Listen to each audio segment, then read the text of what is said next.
देखिए, ये वो अभागा बाप है जिसकी बेटी का पति यानी इसका दामाद पिछले 4 दिन से मलबे में दफन है।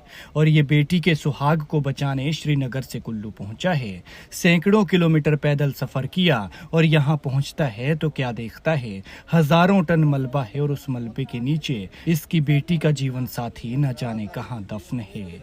यहाँ 6 कश्मीरी लोग दब गए थे, 5 निकाल लिए गए हैं, लेकिन इसके दामाद का कुछ पता नहीं है और दर्द में हाथ जोड़कर सिर्फ एक ही बात कह रहा है। सबने उसे तलाशने की बहुत कोशिश की, नहीं मिल रहा है तो ये हमारी बदकिस्मती है। 100-150 किलोमीटर मैंने सफ़र करके यहाँ पैदल पहुँचा जी। वहाँ भी रोड था नहीं जी, रोड के बगैर हम पैदल पहुँच गए, यहाँ पहुँच गए। आज 3 दिन हो गए जी, यहाँ हम काम कर रहे हैं जी, अभी मिला नहीं तो वो हमारे बदकिस्मती, हम क्या कर सकते हैं सर। तस्वीरों में दिख रहा ये वही शख्स है जो मलबे में दबा है। 4 पैसे कमाने आया था, लेकिन यहाँ उसके साथ बेहद गलत हुआ। बेचारा नमाज पढ़कर लौटा था, कमरे में अभी बैठा ही था कि ऊपर से घर गिर गया और आज चौथे दिन भी उसका कुछ पता नहीं है। सर्च ऑपरेशन में लगी एनडीआरएफ की टीम लगातार उसे तलाश रही है।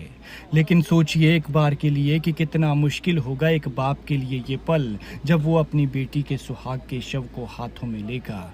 इस बाप ने जिसके हाथ में बेटी का हाथ दिया था, आज वो बाप उस शख्स की डेड बॉडी कलेक्ट करने को खड़ा है।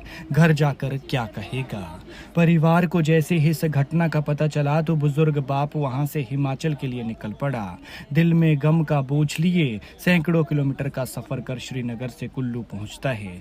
बीच में कई जगहों पर रास्ते बंद थे तो 100 से 150 किलोमीटर पैदल चला। कहाँ से आए हो? मैं श्रीनगर से आया जी, श्रीनगर से हूँ, वहाँ से ना जी। ये मेरा जवाई है, इसके लिए मैं यहाँ आ गया। ये मैंने सुना ऐसा ऐसा हो गया, मैं पैदल बहुत सफ़र करके यहाँ पहुँचा जी।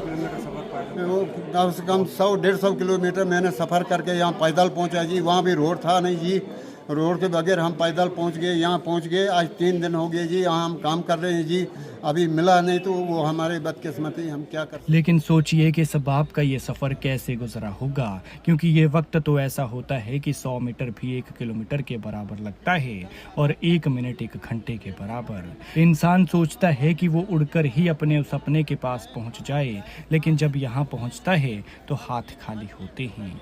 ये बुजुर्ग बाप कहते हैं कि उन्होंने अपना आधा जीवन कुल्लू के इसी अखाड़ा बाजार में बिताया। यहाँ उन्हें सब जानते हैं और ये जो घर बने हैं ये उनके सामने तैयार हुए हैं, लेकिन आज वही घर इसके दामाद की जान का दुश्मन बन गए और इन्हीं घरों ने उसकी बेटी का सुहाग उजाड़ दिया। ये बेटी इतनी थी कि कब नहीं आ सकती। ये जो मकान ये मेरे सामने बना दिया। अच्छा। हमारा देश का मेरे सामने बना दिया। हम लोगों ने अच्छा, और मेरे 50 साल हो गए, 7-8 साल हो गए जी। 7-8 साल से मैंने 40 साल यहाँ गुजारा। अच्छा जी। श्रीनगर से आए इस बुजुर्ग बाप ने मलबे में दबे अपने अपनों को तलाशने के लिए सबका धन्यवाद किया है, लेकिन जब अपने दामाद की बात आई तो कहता है ये हमारी बदकिस्मती है। क्या कहना है इस बुजुर्ग अभागे बाप का, सुनिए। सलाम, नमस्ते सब लोगों को ना जी। मैं धन्यवाद करता हूँ अपने अखाड़े बाजार वाले लोगों का और पूरी प्रशासन का, कुल्लू मनाली सब लोग मिल के ना जी, जितने भी ये कंपनियाँ थी, जितने भी प्रशासन था, सब लोगों ने डीसी साहब, एसडीएम साहब, एसपी साहब, सबके मैं शुक्रिया कर रहा हूँ जी। आज 3 दिन से इन लोगों ने बहुत दिन रात लगा के, जान लगा के इन्होंने काम किया जी। अब हमारा बंदा नहीं मिला जी, ये भी अभी परेशान है, हम भी परेशान हैं जी।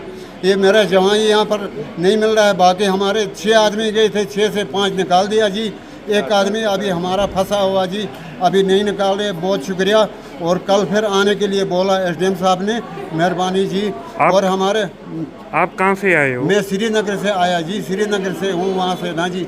ये मेरा जवाई है, इसके लिए मैं यहाँ आ गया। ये मैंने सुना ऐसा ऐसा हो गया, मैं पैदल बहुत सफ़र करके यहाँ पहुँचा जी।